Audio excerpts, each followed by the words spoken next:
நார்மலாக உப்புமா செய்யட்டுமான்னு கேட்டாலே தலை தெறிக்க ஓடிடுவாங்க, சின்ன சின்ன பசங்கள்லேருந்து பெரியவங்க வரைக்கும்.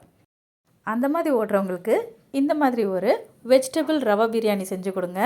ரொம்ப ஈஸி, இன்க்ரீடியன்ஸ் கொஞ்சம் அதிகம், பட் பரவாயில்ல. ஒன்ஸ் இன் அ வைல் பண்ணி கொடுங்க, ரொம்ப இஷ்டமாக சாப்பிடுவாங்க. அதுக்கு ஃபஸ்ட்டு கடாய் வச்சுக்கோங்க. கடாயில் கொஞ்சம் கடலை எண்ணெய் ஊற்றுங்க.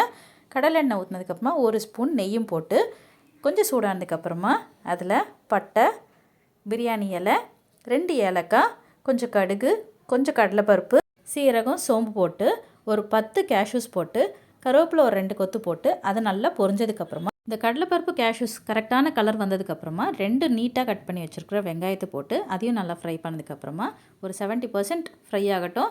அந்த ஸ்டேஜில் கட் பண்ணி வச்சுருக்க கேரட் அண்ட் பீன்ஸு போட்டு ஒரு 60 to 70% அதையும் நல்லா ஃப்ரை பண்ணிவிடுங்க. இந்த ஸ்டேஜில் உப்பு கொஞ்சம் போடுங்க, ஏன்னா காய் வேகணும். காய் வேகும் போதே உப்பு போட்டிங்கன்னா சீக்கிரம் வெந்துடும். ஸோ அது வெந்ததுக்கப்புறமா இஞ்சி பூண்டு பேஸ்ட் ஒரு 1.25 ஸ்பூன் போட்டிருக்கேன் நான் இங்கே. ஸோ அதையும் போட்டு நல்லா மிக்ஸ் பண்ணுங்கள். அந்த இஞ்சி பூண்டு பேஸ்ட் வாசனை போனதுக்கப்புறமா 2 தக்காளி இல்லைனா 1.5 தக்காளி போதுங்க, போட்டு நல்லா மிக்ஸ் பண்ணுங்கள். நான் இன்னும் மஞ்சத்தூள்லாம் எதுவும் போடலை. ஸோ அதுக்கே நல்ல கலர் வந்துருச்சு.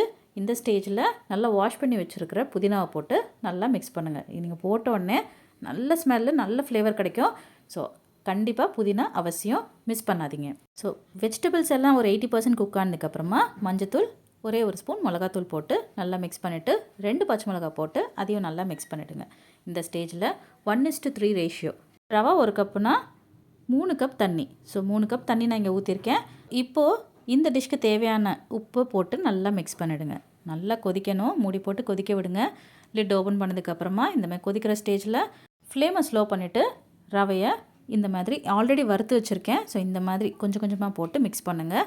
நல்லா மிக்ஸ் பண்ண திக்கான கன்சிஸ்டன்சிக்கு வரும். இந்த ஸ்டேஜில் மூடி போட்டு சிம்மில் வச்சுருங்க. கொஞ்சம் மூடி போடுறதுக்கு முன்னாடி 1.5 ஸ்பூன் நெய் போட்டு மூடி வச்சுட்டு அதுக்கப்புறமா எடுத்து மிக்ஸ் பண்ணிங்கன்னா சாஃப்டான சூப்பரான வெஜிடபிள் ரவா பிரியாணி டக்கராக ரெடி ஆகிடும். கண்டிப்பாக விரும்பி சாப்பிடுவாங்க. நான் இங்கே பீனட் சட்னி அண்ட் ஊறுகாய் வச்சு சாப்பிட்ருக்கேன். நீங்கள் தயிர் பச்சடி வச்சு கூட சாப்பிட்லாம். சூப்பராக இருக்கும். ட்ரை பண்ணி பாருங்கள்.